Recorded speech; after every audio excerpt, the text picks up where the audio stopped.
Like, they were like the old council flats. That's what they reminded you of. Yeah, Like Heidi High, kind of. Yeah, Heidi High, like rough as hell. But then when we got to Bognor Regis, and they're like 4-star hotels. They were amazing. Yeah. Oh, I mean, it's okay for like 3 or 4 days. I mean, I wouldn't advise going to Butlins for more than a week. Have you done any of that kind of stuff here? There's not any Butlins particularly, but I've done, well, not a lot of camping, bit of camping, but all the camp kitchens and stuff like that, and the barbecue pits and the bouncy pillows and stuff. It's fantastic. Camping's great. I like luxury though. I like that. I see. I done 37 days in a camper van on the East Coast. That's different though. We're not on your own then. I was with the ex. That was hard work. Like, was that because you were the ex, Chris? Or Was like it an just in adventure, general? or was it just the ex, or was it just? We're not like an adventure though. I mean, the thing is, we probably went at the wrong time. When I first came across here, I came across for 3 months, and it was in the May for 3 months. Yeah. So the weather wasn't the warmest. So we went to the East Coast. It was pissing the rain. So you're in a camper van. The only thing you can really do in the rain is drive. So don't get us wrong. We were driving, stopping, looking at the big Ford book that you get with a camper van, finding somewhere that was maybe a couple of 100 kilometres away, booking accommodation. Don't get us wrong, the camper vans were shit hot. Like, you plug the mains in. We had a TV, a kettle, toaster, little fan heater. But I used to always use the camp kitchens. So you'd go in the camp kitchen. We'd always have a fridge. We'd always have a fridge full of beer and food. Into the camp kitchens, cook up, and then he'd meet other people and where have you been, where are you going, what's it like, and all that. And that's pretty much where we found a lot of the stuff on the East Coast, because we were just talking to people. Yeah. A beach is only a beach, and nice when it's no pissing the rain. Yeah, that's right.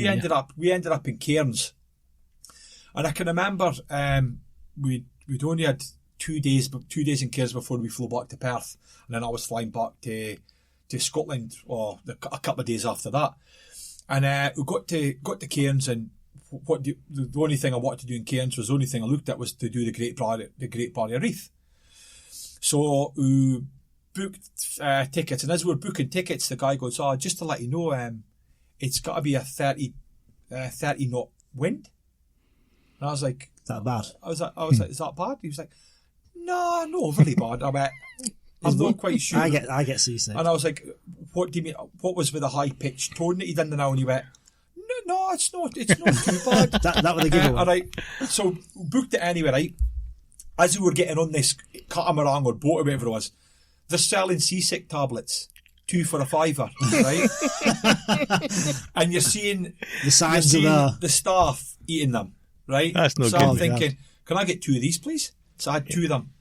Going up was alright, it wasn't overly choppy.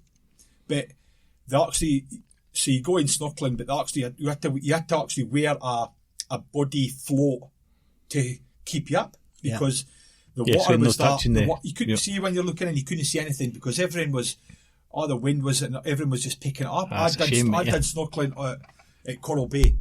In Coral Bay is probably my favourite place in the whole of Australia. Yeah. Coral Bay's stunning. We've not been there yet. Honestly, you can walk 20 metres out in the water. You can see for miles. The snorkeling's unbelievable. You can start at the top end of Coral Bay, the bay, literally just float, and the current just takes you right round. You see everything, turtles, everything. So I kind of thought, well, this has got to be pretty much the same as Coral Bay. Never seen a thing. Allegedly, there was a turtle and a big clam. That's a shame. Imagine going all the way so the Barrier Reef. On the way there to do something on my bucket list. And then literally on the way back, they were like, right, over the Tarnoy, they were like, you have a decision to make as a group. So do you either want to take your time going back? They're putting a platter and everything, right, with meats and all that and cheeses. Do you want to, as a group, go back nice and slow? However, just to give you the heads up, that is 35 to 40 knots. Jeez. And the waves will be extreme. Or do you want us to literally to put it on full speed and try and get you back as soon as possible? So what was the consensus? So they said try and get us back as soon as possible. Right now, so what they say is that you look out the back of the boat and you just look at the horizon. Some of these people refused to take these pills.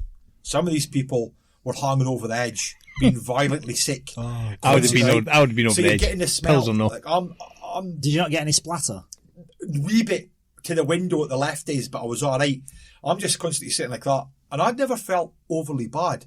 But everybody, there's a wee boy in front of us, he was green, right? Oh, my. And he went like that way his top, and he was sick down his top, and I was sick everywhere on the boat, off the back of the boat, and everything.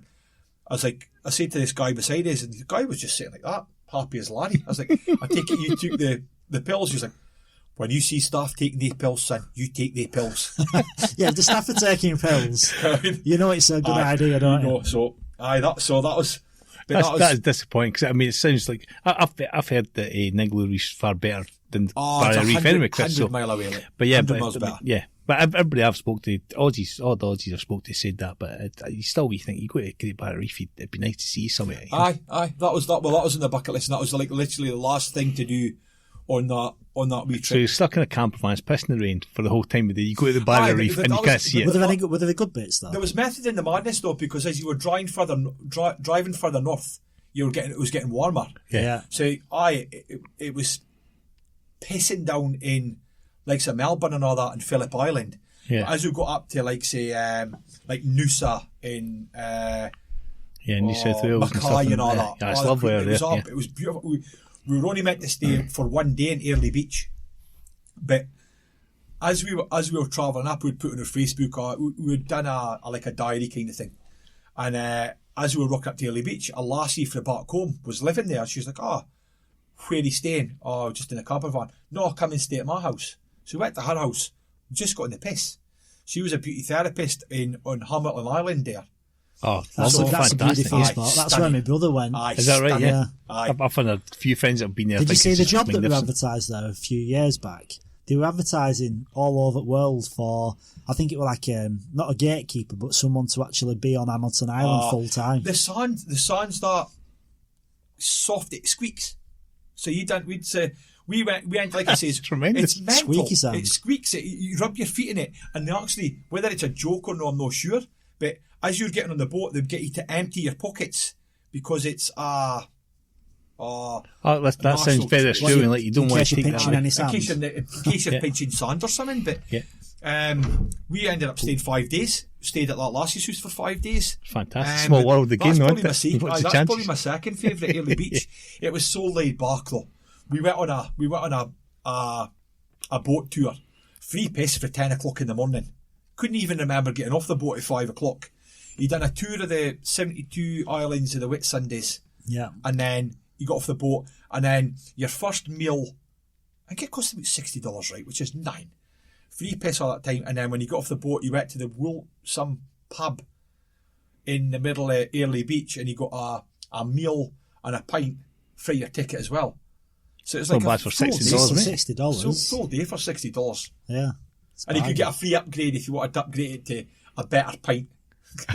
With a $2 payment or something if you wanted. If you didn't want a 3.5%. I think when you've had 5 or 6 pints, you don't care what you're drinking, do you? Really? Drinking red wine and everything just because it was free. Just mixing it all. Aye. Was that all backpackers and stuff like this? Just backpackers and folk travelling. Airlie Beach is massive for backpackers. Yeah. A lot of them just kind of sit there, and it's not like what they call them, the silver travellers or something, or whatever it is, the kind of older generation that literally just follow the sunshine right around the yeah. And so I think it's silver dollar or something like that, and they just travel. But a lot of this Airlie Beach was just predominantly backpackers on the boat, and it's good. Like you're meeting new people at a time, and then you kind of get friendly with them, and then you say, "Oh, I'm maybe staying tomorrow night. Do you want to meet in the pub?" And you're seeing familiar faces all the time. I suppose that's a good thing about actually just having a camper van, because you're not tied to a timescale, are you? I mean, it wasn't overly expensive. I mean, there is a lot of it. Like, I'm not sure if you've heard about. Have you heard about that iMover? There's a.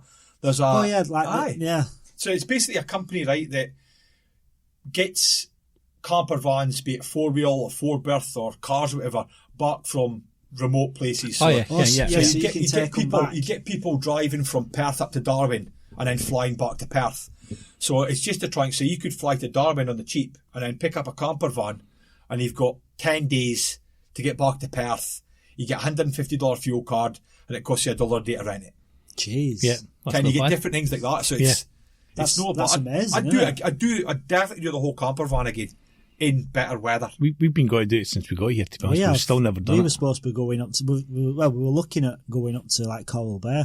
Yeah. Coral Bay is about 12 and a half, probably 13-hour drive, but I broke it up. I went to Calbarry first. Yeah. Calbarry's stunning, and they've got that new kind of that walkway, that thing. glass Looks unreal. thing, Aye. yeah. Oh, is that, I've seen that coming up. Singapore I didn't realise it was Skywalk. Calbarry. Skywalk in Calbarry. Yeah, I've seen that. I looks didn't amazing. I thought, I wonder where that is. Yeah. I always Aye. met. I've Does been look meaning to really Google it good. every time I And see then, it. and that's about maybe 7-hour drive. Yeah. It breaks it up. But then I've done it with my brother when they came, and who drove right to Carnarvon, which is 10 hours. Done a massive food shop in Carnarvon, and then on to Coral Bay, because everything's a lot more expensive up in Coral Bay. Yeah. But we just hired two chalets. Yeah. So drove up in the Outlander, and then literally got there with all the food shopping and that, and had the 2 chalets and just cooked every night. What did your brother think he'd destroy? I mean, how many times has he been here, Right, Chris? honestly, right.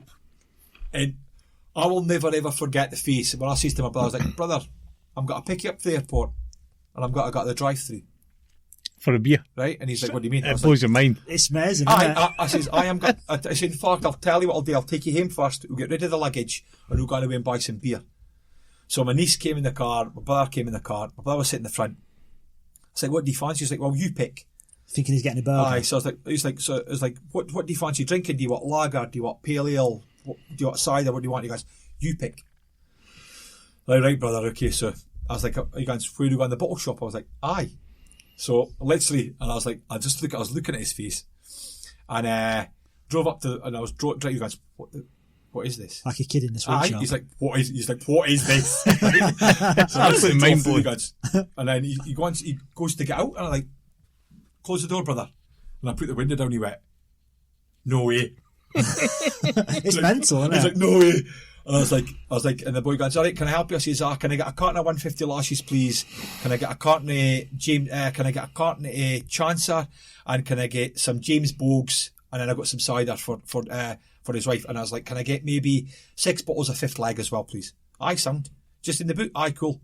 Pop the boot open, my brother's like, I need to get a photo of this. He's got the camera, he's got the phone out, taking videos. And then I says to the boy, he says, go and just, can I get a bottle of James Squire in the front, please? He's like, aye, sound. Gave my brother it. And boy goes, you want it open? Boy opened it for him. My brother just sitting like that going, wow. And the boy gives him a free stubby holder. And my brother's just sitting like that going, this is unbelievable. First day in Australia. To the drive-through. It blows your mind. I've got a mate that was over here, him and his missus came over, and he's a copper, and I said to him, says drive-through bottle shop. He's like, what? I said, and I explained, he's like, what, you can just drive through and get your beer? And yeah, I said, you put it in the boot of the car. And I says, but you can get a roadie. He's like, what do you mean, what's a roadie? They owned it and give you it. It's like, what? Because folk don't understand that, because it's 0% across 0% at home. Yeah. You can't even really have a shandy and drive safely. Yeah.